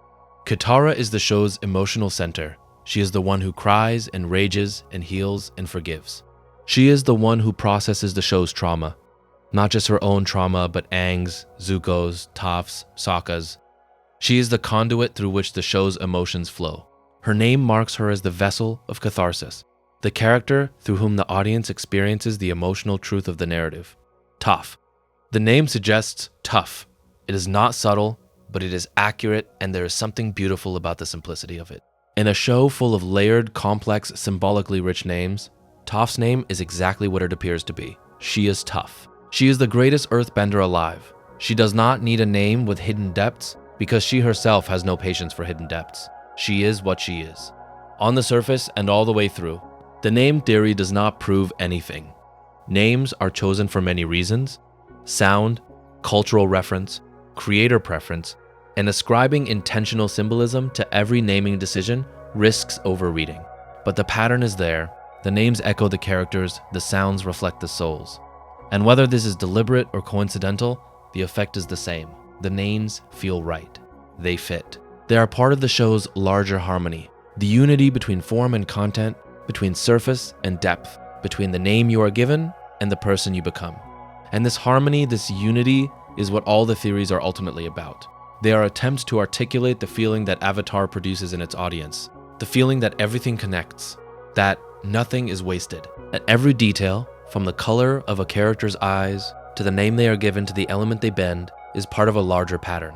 A pattern that is too vast to see in its entirety, but that you can sense the way you sense the depth of the ocean from the surface, the way you sense the age of a forest from its silence, the way you sense the presence of something ancient and alive and meaningful in a show that was made for children and that speaks to everyone. You sense it now, the pattern, the depth, the harmony. It is there in the theories and beneath the theories and beyond the theories. It is what the theories are trying to name but cannot quite capture. It is the thing that makes you come back, the thing that makes you stay. The thing that is keeping you here now in the dark, listening to words about a show that ended years ago and that has never stopped living. It has never stopped living because the theories have never stopped growing. Because the questions have never stopped multiplying. Because the world has never stopped deepening. Because you and everyone like you have never stopped looking, never stopped wondering, never stopped caring about a 12-year-old boy who ran away from his destiny and was frozen in ice for 100 years and woke up and saved the world and kissed a girl on a balcony as the sun went down. The sun went down, but the story did not end. It does not end, it persists. It echoes, it grows. It deepens with every theory and every rewatch and every conversation and every night like this. One, when someone lies in the dark and listens to someone else talk about it and feels, somewhere deep inside, the same warmth that Iroh feels when the tea is perfect, the same peace that Aang feels when the wind is gentle, the same balance that the Avatar feels when all four elements are in harmony, and the world, for one quiet moment, is exactly as it should be. The world is exactly as it should be, right now, in this moment, in this dark, with these theories settling around you like snow, quiet and gentle and weightless. They are yours. They have always been yours, and they will stay with you for as long as you want them, which is, if the show has done its work, forever. There are theories about the places in the show, about what the geography tells you, about the way the physical landscape mirrors the emotional landscape of the characters who live in it. There is a theory about Ba Sing Se. Ba Sing Se is the capital of the Earth Kingdom and the largest city in the Avatar world. Its name translates roughly to impenetrable city. It has never been conquered in open battle. Its walls are the most formidable defensive structure in the world. And behind those walls, the city is divided into rings. The upper ring, where the wealthy live. The middle ring, where the merchants and professionals live. The lower ring, where the poor and the refugees live. And within the innermost ring, the Earth King's palace, where the monarch sits in isolation, managed and manipulated by Long Fang and the Dai Li. The theory proposes that Ba Sing Se is not just a city, it is a metaphor for denial. The walls are not just physical barriers, they are psychological ones. The city's entire structure is designed to keep the truth out. The citizens of the upper ring do not know there is a war. They have been deliberately kept ignorant by the Dai Li, who suppress all information about the 100-year war in order to maintain stability. The city functions through systematic ignorance. The walls keep out the Fire Nation. The propaganda keeps out the truth. And the result is a population that is safe but deluded, protected but uninformed, alive but not truly living. When Team Avatar arrives in Ba Sing Se in Book 2, they encounter a society that is the opposite of the Fire Nation in structure, but identical in dysfunction. The Fire Nation uses propaganda to promote its war. Ba Sing Se uses propaganda to deny the war exists. Both nations are lying to their citizens. Both are suppressing truth for the sake of order. And both are, in their own way, at war with reality itself. The theory extends the metaphor. Ba Sing Se's rings represent levels of awareness. The lower ring, where the refugees live, is where the truth is most visible. The refugees know there is a war. They have been displaced by it. They carry it in their bodies and their stories. The middle ring knows less. The upper ring knows nothing. And the Earth King, at the center of it all, knows least of all. He is the most protected person in the city, and the most ignorant. The walls that keep him safe also keep him blind. Aang's arrival disrupts this structure. He brings the war into Ba Sing Se not through force but through information. He tells the Earth King the truth. He tears down the psychological walls, and the result is chaos. The Dai Li betray the Earth King. Azula conquers the city from within. The impenetrable city falls not because its walls were breached, but because its truths were finally spoken. The theory is that Ba Sing Se is the show's argument about the cost of willful ignorance, about what happens when a society chooses comfort over truth, about the way walls, whether physical or psychological, create the illusion of safety while actually increasing vulnerability. Ba Sing Se is strong because its walls are thick. Ba Sing Se falls because its people do not know what they are fighting for. And the show, through this metaphor, makes a claim about the real world, that safety built on ignorance is not safety. It is a delay, a postponement of the reckoning. The truth gets in eventually. It always gets in, and when it does, the walls that were supposed to protect you become the prison you cannot escape. There is a theory about the Western Air Temple. The Western Air Temple is unique among the 4 air temples. It is built upside down, hanging from the underside of a cliff face. The structures are inverted, suspended in the air, accessible only from below or by flight. It is visually one of the most striking locations in the show. The theory proposes that the Western Air Temple's inverted architecture is a physical manifestation of air nomad philosophy. The air nomads valued detachment from the material world. They sought to rise above earthly concerns. They built their temples at the highest points on the planet, and the Western Air Temple takes this principle to its logical extreme. It is not built on the earth. It is built away from the earth. It hangs in the air, defying gravity, as if the temple itself has achieved the detachment that the monks sought. But the theory goes further. It proposes that the inversion is also a symbol of perspective. The Western Air Temple forces you to look up, to change your point of view, to see the world from a different angle, and this is what air nomad philosophy asks you to do.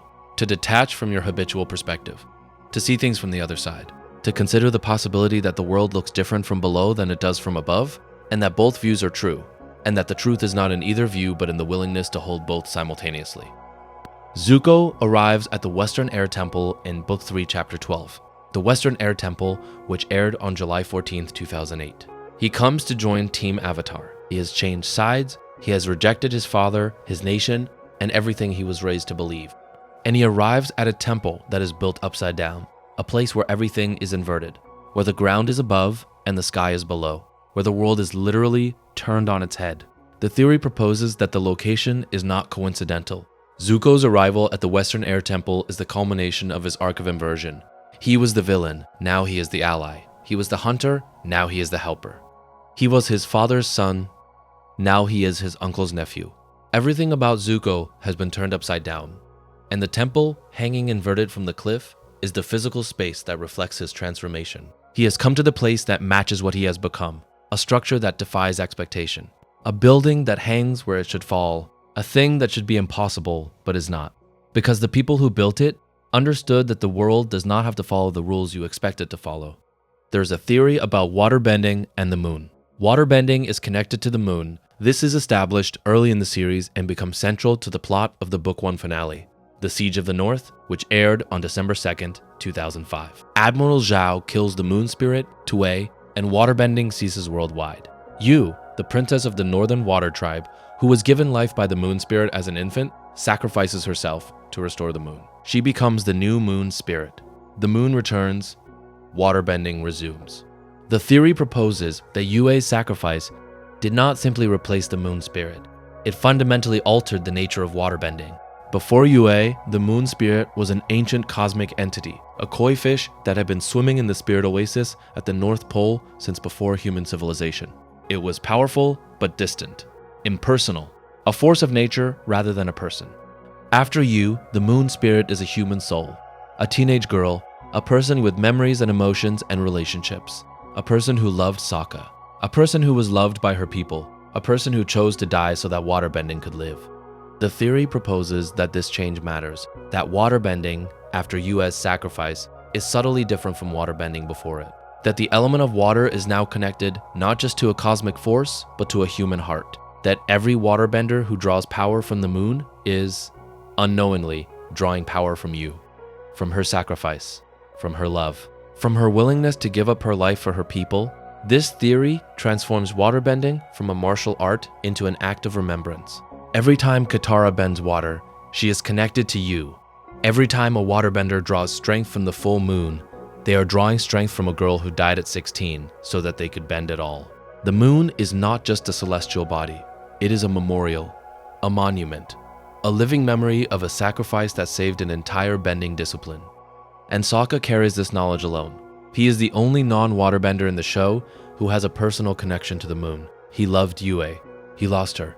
And Every night when the moon rises, he sees her face. He is the only person in the world who looks at the moon and sees not a light in the sky, but a person he loved. A person who is still there, still shining, still watching, still connected to the world she left behind. The theory makes Sokka's famous line, "That's rough, buddy," in response to Zuko's mention of a girlfriend who became the moon. One of the most emotionally loaded understatements in the history of television. That is rough. It is unimaginably rough. It is the roughest thing that has ever happened to anyone in the show, and Sokka handles it with a joke. Because that is what Sokka does. He handles unbearable things with humor. He carries impossible weights with a smile. He looks at the moon every night and sees the girl he lost, and says nothing about it, because what would be the point? The moon is not coming down. Ye is not coming back. The sacrifice was permanent, and Sokka has to live with that quietly, privately, under a sky that contains a reminder of his loss every single night. The theories keep going, they never stop. Because the show never stops giving you material to theorize about. Every rewatch reveals something new. Every conversation unlocks something you missed. Every year that passes gives you a new perspective on a scene you have watched 100 times. The show grows with you. It deepens as you deepen. It becomes more complex as your capacity for complexity increases. It meets you where you are, at every age, in every stage of life, and shows you something you did not see before. This is the final theory, the theory of the audience. The theory that Avatar: The Last Airbender is not a fixed text, but a living one. That it changes every time you watch it. That the show at 12 is not the show at 20, is not the show at 40. The characters stay the same, the episodes stay the same, the words stay the same. But you are different, and the show, reflecting you, is different too. The theories are proof of this. They are the record of an audience growing up with a show and discovering at each stage new layers that were always there, but that required new eyes to see. The Tai Li theory requires knowledge of genetics that a 12-year-old does not have. The Azula theory requires understanding of psychology that develops with experience. The Ba Sing Se theory requires familiarity with political systems that comes from living in the world and seeing how power operates. The T theory requires the kind of philosophical maturity that arrives, if it arrives at all, only after years of living and failing and trying again. The show contains all of these theories. It contained them from the beginning. They were there on February 21st, 2005, when the first episode aired. But they were invisible, hidden in the depths, waiting for the audience to grow deep enough to find them. You are deep enough now. You have found them, and they are yours. There is one more corner of the theoretical landscape worth visiting before the night concludes. There is a theory about lightning. Lightning generation is a rare firebending technique in Avatar. Only 3 characters in the original series can do it: Ozai, Azula, and Iroh. The technique is described by Iroh in Book 2, Chapter 9, Bitter Work, which aired on June 2nd, 2006. He tells Zuko that lightning generation requires perfect separation of positive and negative energies within the body. The firebender must achieve complete calm, complete inner peace, before the energies can be released as lightning. Zuko cannot generate lightning. Iroh explains why. Zuko is in turmoil. He is torn between his desire for his father's approval and his uncle's gentler path. His inner conflict prevents the clean separation of energies that lightning requires. As long as Zuko is at war with himself, he cannot produce lightning. The theory builds on this. It proposes that the 3 lightning generators in the show represent 3 different forms of inner resolution, 3 different ways of achieving the calm that lightning requires, and that each form tells you something fundamental about the character who achieves it. Ozai's calm is the calm of certainty. He has no doubt, no conflict, no inner turmoil. He knows exactly who he is and what he wants. He is a sociopath, and sociopathy, whatever else it is a form of resolution. There is no war inside Ozai because there is no conscience to fight with. His calm is the calm of emptiness, the absence of the inner voice that tells most people to hesitate. Azula's calm is the calm of control. She has suppressed every emotion that does not serve her purpose. She has refined herself into a weapon. Her inner peace is not peace at all, but domination. She has conquered her own emotions the way the Fire Nation conquers other nations, through force and fear and the refusal to allow anything she cannot control to exist. Her calm is brittle. It is maintained through constant effort. And when it breaks, in the finale, her lightning becomes wild and imprecise, reflecting the collapse of the control that generated it. Iroh's calm is the calm of wisdom. He has fought his wars, both external and internal. He has grieved his son. He has questioned his nation. He has traveled the world and studied every element and every philosophy, and emerged on the other side not resolved, but reconciled. He knows who he is. He accepts who he was, he has made peace with his past and his present, and he carries both without strain. His calm is genuine. It is the product of decades of inner work, and his lightning, unlike Ozai's or Azula's, is not a weapon. It is a skill, a tool that he uses once to demonstrate the technique to Zuko and then puts away. Because Iroh does not need to prove his power. He has already proved everything he needs to prove. To himself. The theory proposes that Zuko's inability to generate lightning is not a weakness. It is a sign of his humanity. Zuko cannot produce lightning because he is still growing, still questioning, still in the process of becoming. His turmoil is the turmoil of a person who is alive to their own contradictions, who feels the pull of competing values, who has not yet found resolution, because resolution for a person of genuine moral depth is never simple and never final. Iroh teaches Zuko lightning redirection instead, a technique Iroh invented by studying waterbending. The technique does not require inner calm. It requires the opposite, the ability to absorb chaos, to take someone else's lightning and guide it safely through your body and out the other side. Lightning redirection is the technique of the unresolved. The technique of the person who cannot generate their own lightning because they are too full of conflict, too full of questions, too full of the messy, turbulent, contradictory energy that comes from being genuinely alive to the complexity of the world. And lightning redirection saves the world. In the finale, when Ozai fires lightning at Zuko during their Agni Kai, Zuko redirects it. He takes his father's power, the power of the resolved sociopath, the power of the man who has no doubt, and he sends it back. Not to kill, not to destroy, just to survive. Just to keep going, just to prove that you do not need to be certain to be strong, that you do not need to be resolved to be resilient, that the capacity to absorb another person's destructive energy and survive it is its own form of mastery. The lightning theory is in the end a theory about growth, about the difference between being finished and being in process, about the way the show values the unresolved character, the questioning character, the character who does not have all the answers, over the resolved character, the certain character, the character whose confidence comes from the absence of doubt rather than the presence of wisdom. Zuko cannot generate lightning. He can redirect it. And this, the show argues, is better, because lightning generation is the product of closure. Lightning redirection is the product of openness. And openness, the willingness to receive what comes and transform it and send it forward, changed but not destroyed, is the deeper power, the one that lasts, the one that matters. And you are redirecting right now. You are taking the energy of these theories, the energy of the show, the energy of the night, and you are passing it through yourself and letting it settle where it needs to settle and releasing what needs to be released. And keeping what needs to be kept, you are not generating anything. You are receiving. You are absorbing. You are allowing the words to move through you the way lightning moves through a redirector, entering through one pathway and exiting through another, leaving you changed but not damaged, energized but not overwhelmed, alive but at peace. The theories are the lightning, the show is the storm, and you are the calm center through which everything passes. There is a theory about Momo. Momo is a winged lemur. He is introduced in Book 1, Chapter 3, when Aang discovers him at the Southern Air Temple. Momo becomes a member of Team Avatar, perching on shoulders, stealing food, and providing comic relief throughout the series. He is, by all appearances, a simple animal companion, a mascot, the show's lightest character. The theory proposes that Momo is a reincarnation of monk Gyatso. This theory has been circulating in the fandom since the show's original run, and the creators have acknowledged it without confirming or denying it. The evidence is subtle but persistent. Momo is found at the Southern Air Temple, where Gyatso died. He is found in the same building where Gyatso's skeleton lies. He immediately bonds with Aang. As if recognizing him, he is fiercely protective of Aang throughout the series. He displays an intelligence and emotional sensitivity that exceeds what would be expected of a typical animal.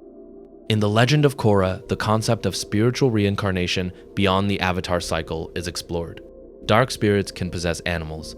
The spirit world and the physical world are deeply interconnected.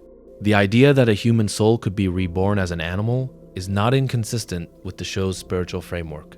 If Monk Gyatso's spirit was reborn as Momo, then the lemur who sits on Aang's shoulder is not just a pet.